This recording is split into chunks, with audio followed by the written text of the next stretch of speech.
The glass hit the marble floor before anyone moved.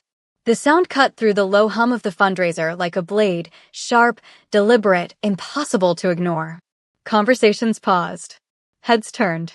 Champagne flutes stilled halfway to lips. The entire east wing of the Beck Foundation's annual gala held its breath in that particular way expensive rooms did when something ugly was about to happen in public. No one bent to pick it up. Samantha Aura didn't move. She stood exactly where she had been standing, one hand relaxed at her side, the other holding her own glass steady, and looked down at the shattered crystal on the floor between her and the woman in the red dress. Then she looked up. Seojin's finger was already pointing. Long, manicured, aimed downward like a verdict. Pick that up. Now. The room didn't exhale. It compressed. Samantha looked at the finger.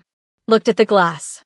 Looked back up at Seojin's face, the perfectly constructed confidence, the slight lift of the chin, the eyes that had already decided what Samantha was before she'd said a single word. She took her time with all of it. Then she smiled. Small. Controlled. The kind of smile that didn't reach her eyes because it wasn't meant to.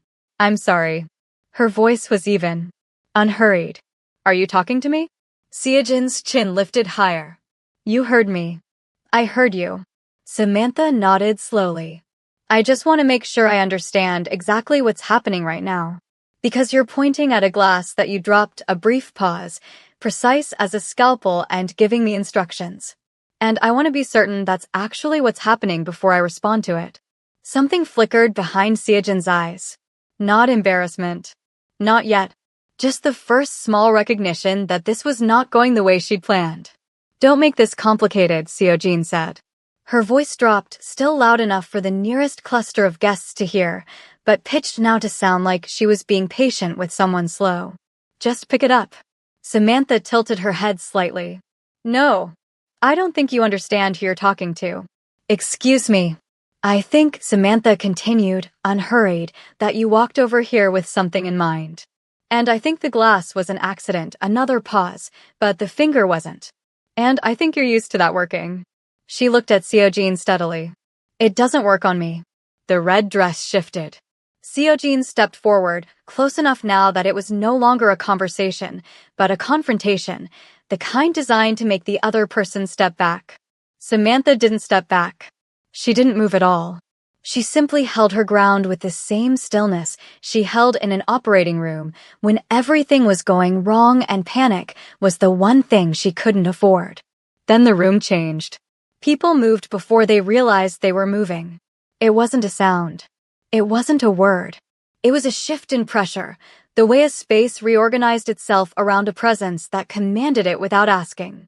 Samantha felt it before she saw it. The guests nearest to them found reasons to create distance. The two men who had been standing by the pillar 12 feet away straightened almost imperceptibly.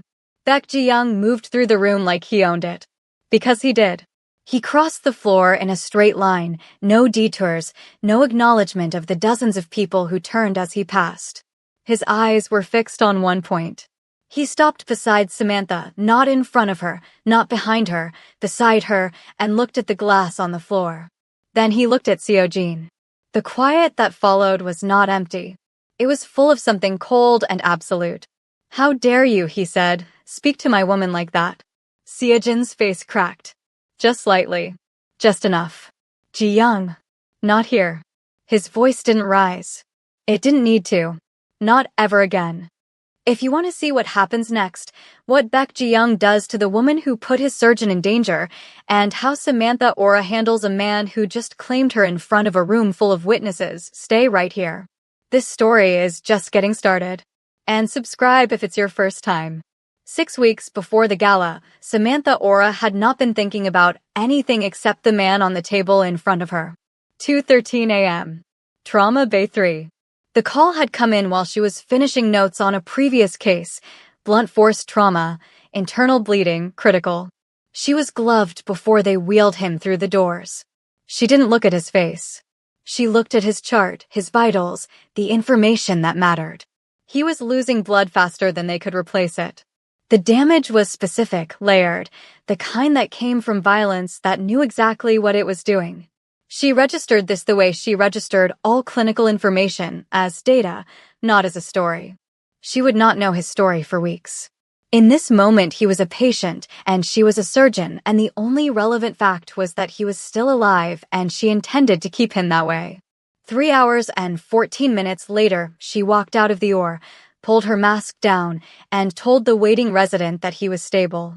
Then she went to write her notes and moved to the next thing, the way she always did. She didn't see the men in the corridor. 4 of them, positioned with the particular stillness of people trained to be unobtrusive in spaces where they didn't belong. They had been there since the ambulance arrived. They watched her walk past without looking at them and said nothing to each other. One of them made a call. Short. 2 sentences. He's alive. It was the woman doctor. She saved his life. She didn't even look at his face twice. That's what made him remember her. He woke up on the second day. Samantha was doing rounds, 3rd patient in, moving efficiently, clipboard in hand. She felt him watching before she reached his bed. It was a particular kind of attention, steady, unhurried, the kind that didn't drop when she looked up and caught it. You saved my life. His voice was rough from the intubation, but direct. No preamble. That's the job. She checked his chart. His vitals were good, better than the initial prognosis had suggested. What's your name? She glanced up briefly. Dr. Aura. Your name. A beat. Something in the way he said it, not demanding, just specific, like the distinction mattered to him.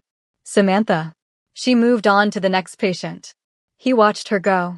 Over the following days she became aware, gradually, the way you became aware of a shift in weather, that he was asking about her. Not intrusively. Not in a way that required her to address it. Just consistently. The nurses mentioned it with the particular tone nurses used when they found something interesting. Her resident said he'd asked about her specialty, her training, how long she'd been at the hospital. She filed it. Said nothing. Continued working. On the morning of his discharge, she was in the corridor reviewing labs when she heard him behind her. Dr. Aura. She turned. He was dressed, not in hospital clothes, in his own, which had appeared from somewhere overnight. Dark, well-cut, expensive in a way that didn't announce itself. He looked considerably better than any man had a right to look 4 days post-major surgery. She noted this and set it aside. Mr. Beck, I want to thank you. He said it without performance. Properly. You already did. I said the words. He held her gaze. That's not the same thing. Dinner. Wherever you want. Whenever you're free. She looked at him for a moment. Read him the way she read everything quickly, thoroughly, without showing the process. No entitlement in the ask. No assumption that the answer was already yes. Just a man who had decided what he wanted and was asking clearly for it. I'll think about it, she said. That's not a no. No, she agreed. It isn't. She went back to her labs. He left the hospital. But he left his number with the charge nurse, not pushed into Samantha's hand, not texted unsolicited. Just left. Available if she wanted it. She told herself she wasn't going to use it for 4 days.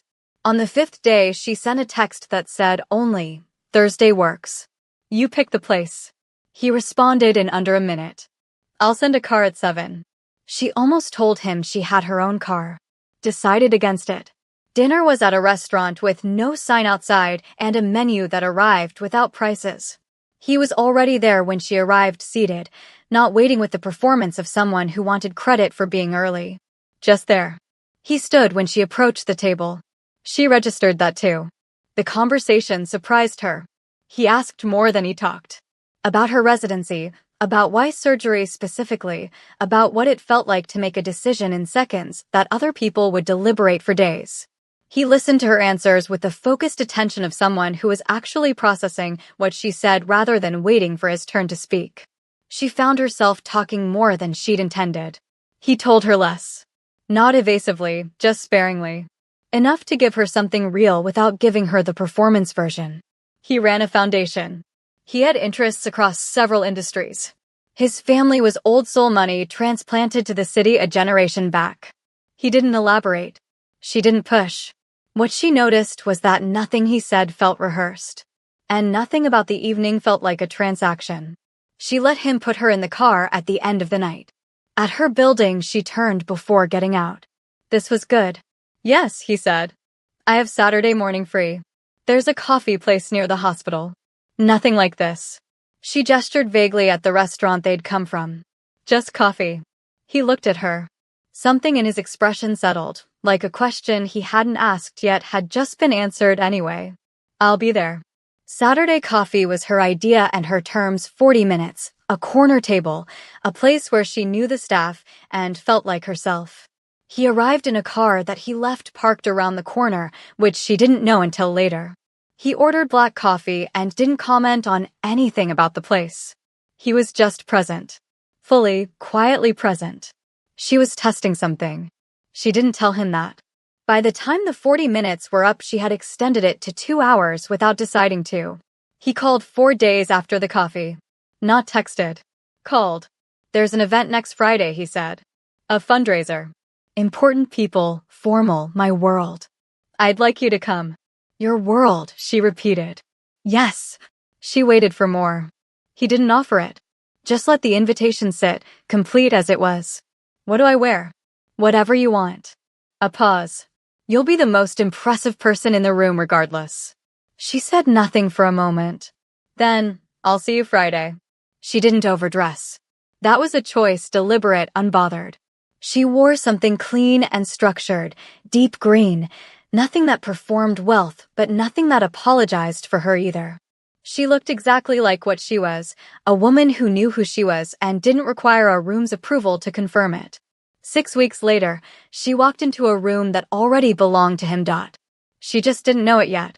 The venue was a converted heritage building, high ceilings, warm light, the kind of architecture that reminded you that serious money was old money. She gave her name at the door and was shown in without delay. She moved through the room with the ease of someone who had learned to exist in spaces that weren't designed for her and had long since stopped finding that remarkable. She was near the edge of the main hall, champagne in hand, taking the room in, when she felt him before she saw him. Baek Ji-young moved through the crowd and came directly to her. No stops. No detours. The room parted slightly as he moved, not dramatically, just naturally, the way rooms did around men who didn't need to ask for space. He reached her.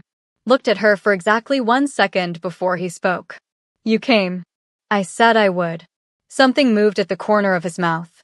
You look, he paused, exactly like yourself. She wasn't sure why that landed the way it did. Is that good? It's the best thing I could say. They stood together for a moment, easy, unhurried, and she felt the room recalibrating around them. Heads turning and turning away. The specific attention of people who monitored who Baek Ji-young stood next to.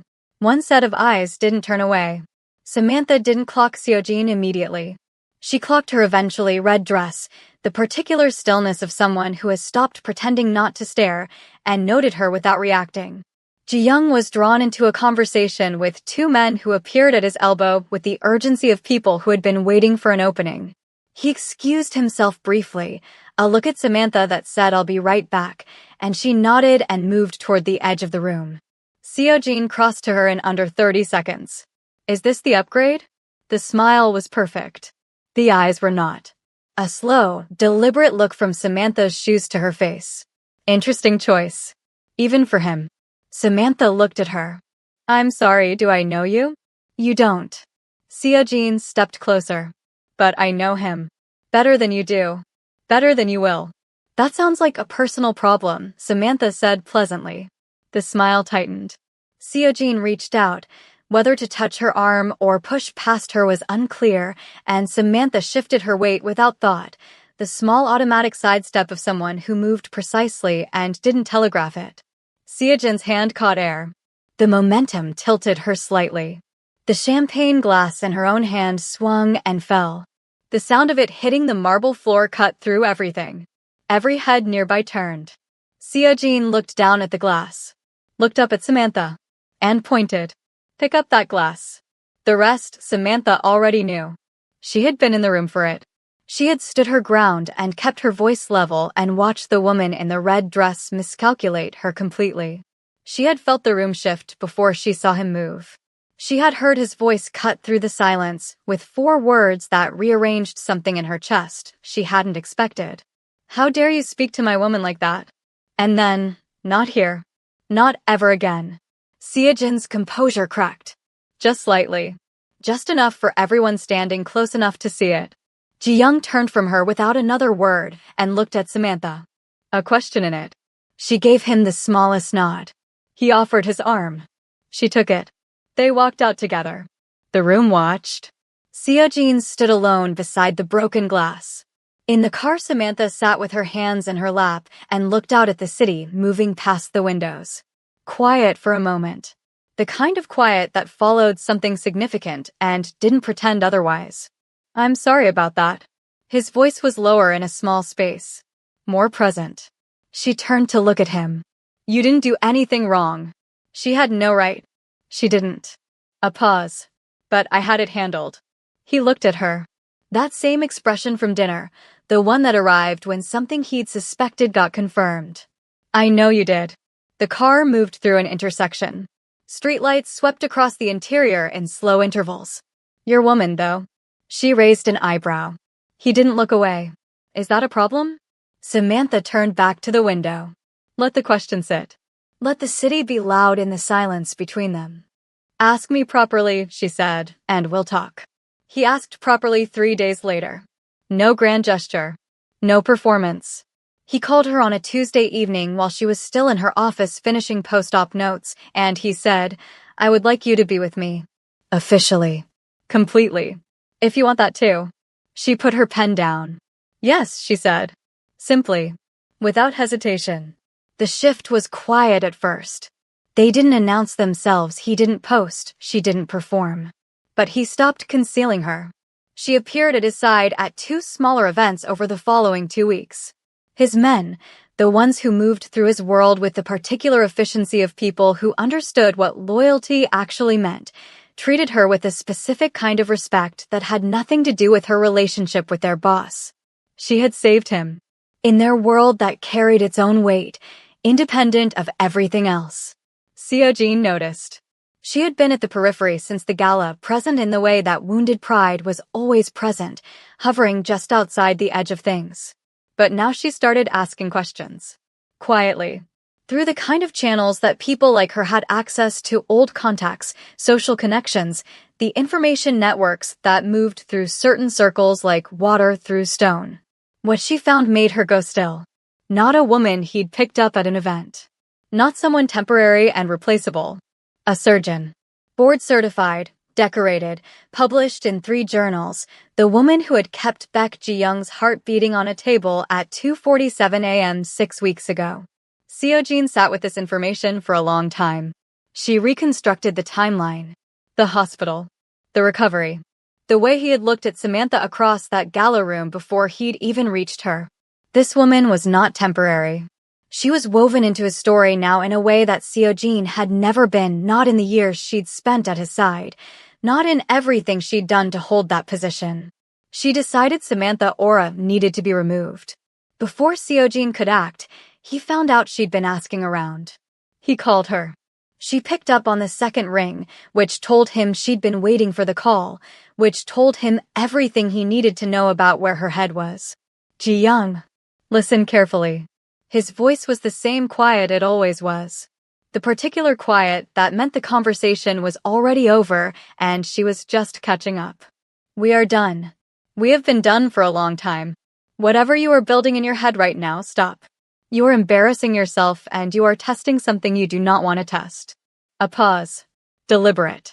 Do not go near her. Do not ask about her. Do not look in her direction. This is the last time I will say this to you. Silence on the line. He took it for understanding. It wasn't.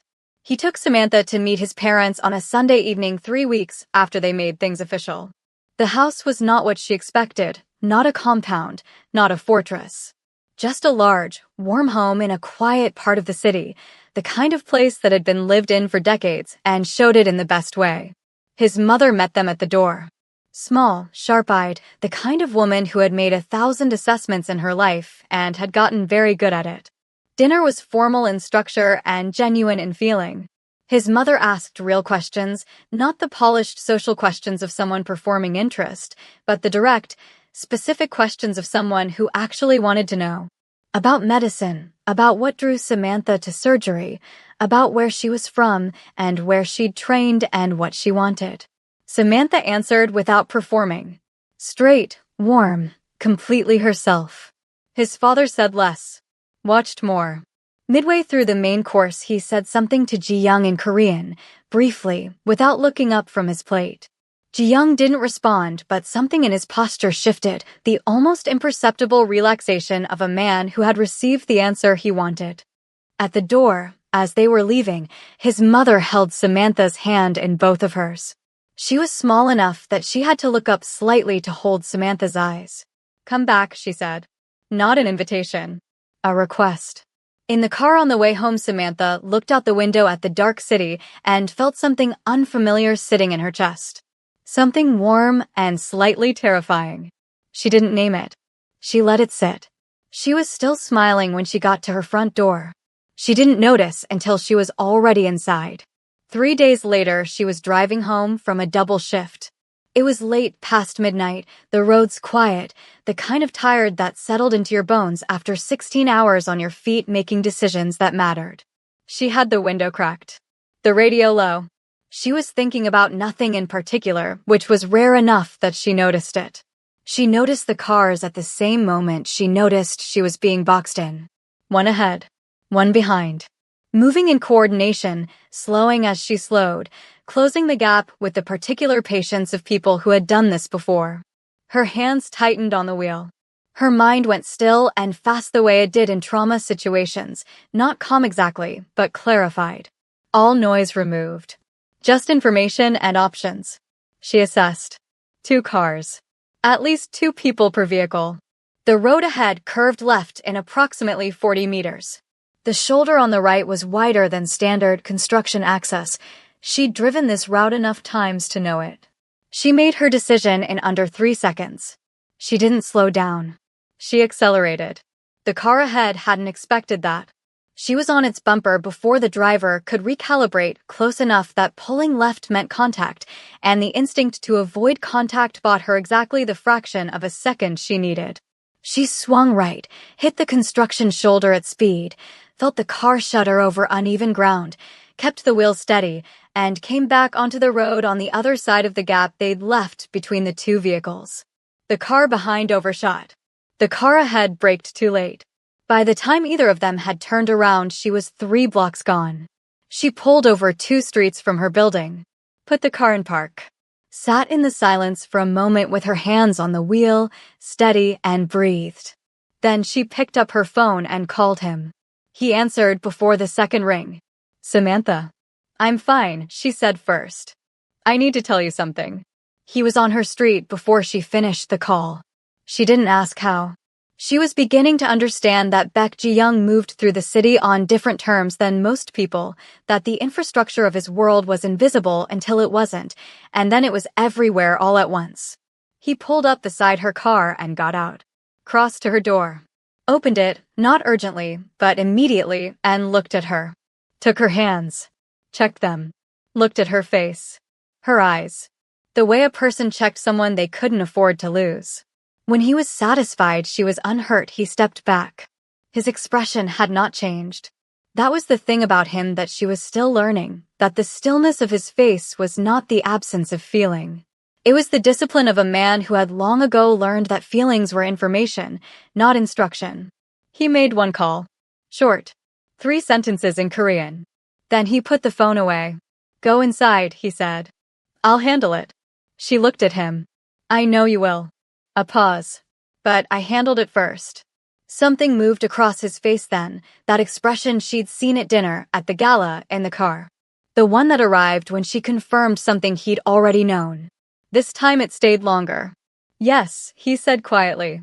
You did. He didn't need long. His world moved fast when he decided it should, and he had decided. Within 48 hours he knew it was Seojin. Not suspected. Knew, with the kind of certainty that came from resources and networks and the particular efficiency of men who understood that their boss's patience had a floor and they had just watched someone find it. He handled it the way he handled everything that required permanence. Not with noise. Not with spectacle. With the specific, thorough, irreversible removal of everything that had made Seojin's life comfortable.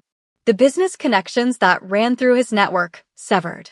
The introductions, the endorsements, the quiet word of mouth that had opened doors for her across the city retracted. The apartment that his money had touched through intermediaries gone. The social access that his name had provided, the invitations that had come because people knew she moved in his circles revoked. She was not destroyed publicly. She was simply excised. Removed from his world so completely and so quietly that within 2 weeks it was as if she had never been in it. He sent her one final message. Not through intermediaries. Directly. You were warned. What you had is gone. If she is ever uncomfortable again, for any reason, in any form, you will not receive another message. You will simply be gone. Leave the city. Seojin left the city within the week. He came to Samantha the evening after it was done. No agenda. No announcement. He just appeared at her door at 7 in the evening with food from a place she'd mentioned once in passing and sat with her at her kitchen table while the city went dark outside her window. They talked for a long time. About the hospital. About that night 6 weeks ago, what he had thought in recovery, lying in a bed in a building full of people he didn't know, understanding for the first time in a long time that he was not untouchable. About what it felt like to wake up and find out that a stranger had spent 3 hours keeping him alive because that was simply what she did. She listened to all of it. Let him say the things he had not said before. When he finished, she was quiet for a moment. You could have just sent flowers, she said. He laughed. A real laugh, not the controlled social version she'd seen at the fundraiser, not the polite version from dinner. A real one that started somewhere genuine and came out whole. She decided right then that she wanted to keep hearing it. They stayed at that table until past midnight. No event, no audience, no performance. Just two people who had chosen each other without quite planning to, and had meant it completely once they did. The wedding was not small.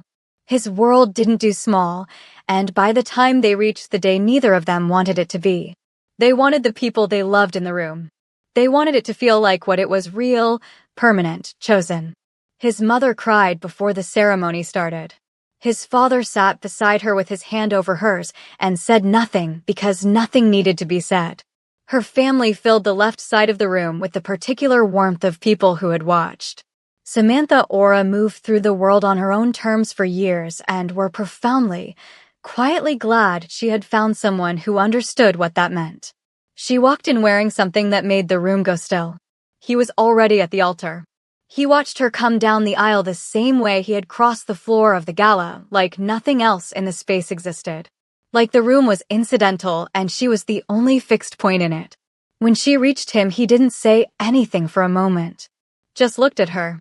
Let the fact of her standing in front of him be the thing it was. Then he leaned close, before the officiant began, before the vows, before any of the formal words that would make this official. You still had it handled, he said quietly. Didn't you? Samantha looked straight ahead. At the officiant, at the flowers, at the room full of people who loved them. The smile came slow and stayed. Always, she said. Be honest, when she said, ask me properly, did you already know how this was going to end? Let's see your answer in the comments. And if this story moved you, if Samantha and Ji Young's story is one you want to see more of, hit subscribe and turn on notifications. There are more stories like this one waiting for you right here.